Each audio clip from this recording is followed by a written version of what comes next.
So at this point in the session today, we've downloaded our eClaim form and filled it out with all of the expenses we'd like reimbursed from Passport One. One of the really important things to note as well is that when downloading and completing your form, you'll need to use Adobe Reader. And Adobe Reader is a free program that you can install actually by clicking here right on the eClaim system. So if you click here, it'll bring you to the Adobe site to download Adobe Reader, and then you can start downloading your eClaim form. So at this point, we've downloaded it already. We filled it out with our support worker expenses and museum receipt. And the next part in the process is to actually send it to Passport One using the eClaim system. So we'll go over to step 2.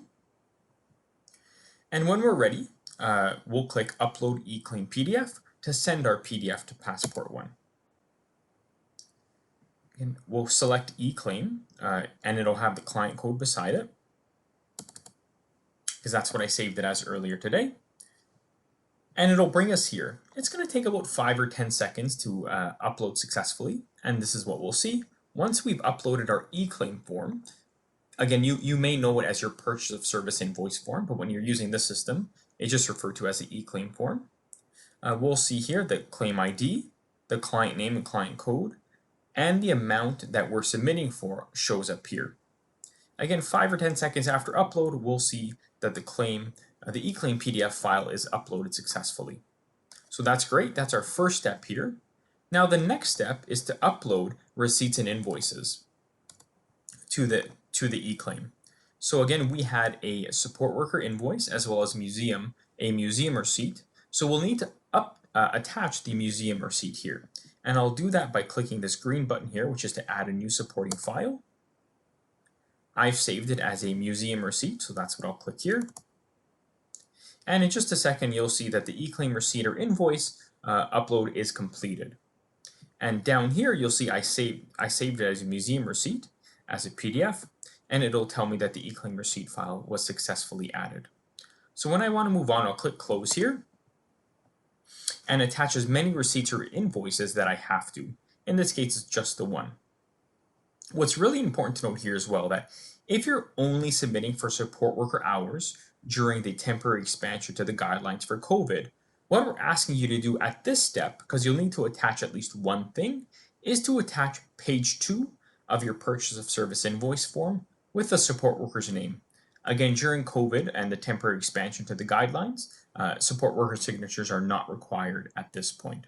So just attach a blank page 2 if the only thing you're submitting for is support worker hours or mileage at this point. But in this case, in this example, we're submitting for support worker hours and for museum receipt. So I've added my museum receipt. I'll click Next.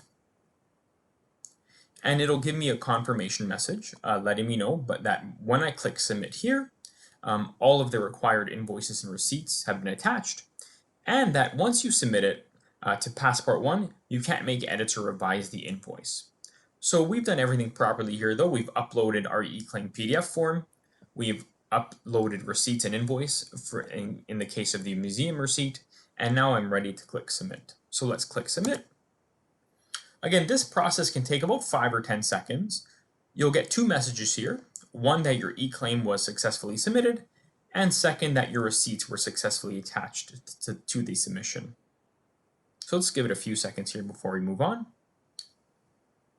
So here's our first message that an eClaim is submitted successfully, and our second message that the eClaim receipts and or invoices are submitted successfully. So at this point, once you receive these 2 messages, you'll know that Passport One has received your eClaim and all of the attached documentation as well. So let's head back to the previous page. We'll click Exit, and it brings us to the Submit page again. But again, that one we just made was successfully submitted to Passport One.